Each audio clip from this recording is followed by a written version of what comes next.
চলো বন্ধুরা, আজকে মুক্তিযুদ্ধ নিয়ে আলোচনা করি। তো বন্ধুরা, আজকের ভিডিও শুরু করি। চলো, প্রথমেই আলোচনা করছি 1971-এর যুদ্ধ নিয়ে। 1971-এর যুদ্ধ কি না, 1971-এর যুদ্ধ আসলে শুরু করেছিল পাকিস্তানেরাই। এই যুদ্ধ কিভাবে শুরু হয় না, এই যুদ্ধ আমরা সবাই জানি শুরু করেছিল পাকিস্তান।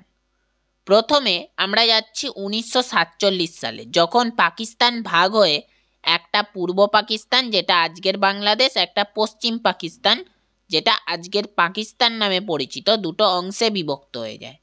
এই দুটো অংশে বিভক্ত হওয়ার পরও যে ক্ষমতার যে হস্তান্তর সেটা বেশিরভাগ পশ্চিম পাকিস্তানের হাতেই থাকতো। অর্থনৈতিক দিক থেকেও মানে অর্থ বেশি উৎপাদন হতো পূর্ব পাকিস্তানে, কিন্তু সেই অর্থকে উন্নয়নে কাজে লাগানো হতো পশ্চিম পাকিস্তানে।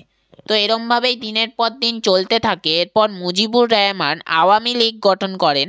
তিনি 169টি সিটের মধ্যে 167টি সিট জেতেন এবং বাংলাদেশের আওয়ামী লীগ প্রতিষ্ঠা করেন। কিন্তু বিভিন্ন পাকিস্তানের যে নেতা মন্ত্রীরা তারা সেটা মানতে চাননি পশ্চিম পাকিস্তানের। তারা এর বিরুদ্ধে আন্দোলন শুরু করেন। এরপর শুরু হয় মুক্তিযুদ্ধর সেকেন্ড পার্ট, যেটা আমরা বলবো সেটা হচ্ছে রাজনৈতিকভাবে কিভাবে হয়েছিল। দেখো বন্ধুরা,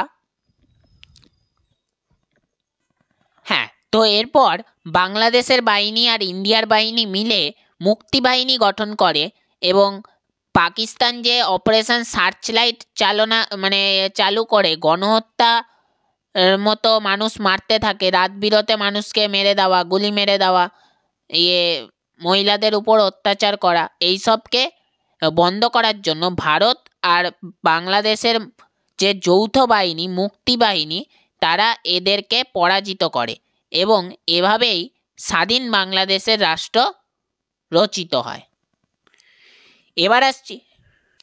এবার চলে আসো বন্ধুরা বাংলাদেশে এবং 2024 সালে।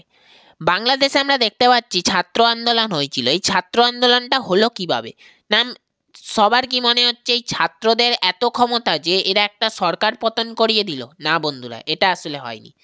আসলে হয়েছে ইউএস আর্মি একটা সেনা ছাউনি এখানে গঠন করতে চেয়েছিল বাংলাদেশে, সেটা যে শেখ হাসিনা সরকার তারা করতে দেয়নি।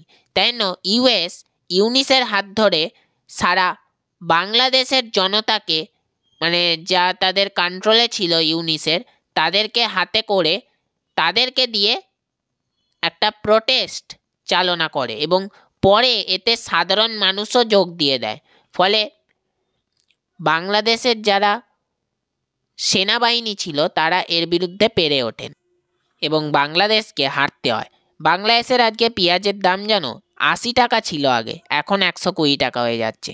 দিকে দিকে হিন্দুদের উপর অত্যাচার হচ্ছে, এইগুলো আর মানা যাচ্ছে না।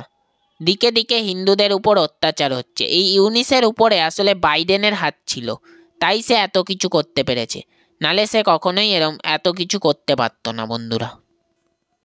হ্যাঁ বন্ধুরা, বাংলাদেশে আগে হিন্দু ছিল 13.5%, সেটা 2024 সালে এসে দাঁড়িয়েছে 9.5%-এ। হ্যাঁ বন্ধুরা, এই কিছুদিন আগে চিন্ময় কৃষ্ণ দাসকে গ্রেফতার করা হয়েছে। ইসকনকে বন্ধ করার, ইসকনকে নিষিদ্ধ করার একটা পরিকল্পনা চলছে বন্ধুরা। আমাদের এর বিরুদ্ধে অবশ্যই রুখে দাঁড়াতে হবে এবং হিন্দুদের সঙ্গে আমাদের অবশ্যই থাকতে হবে।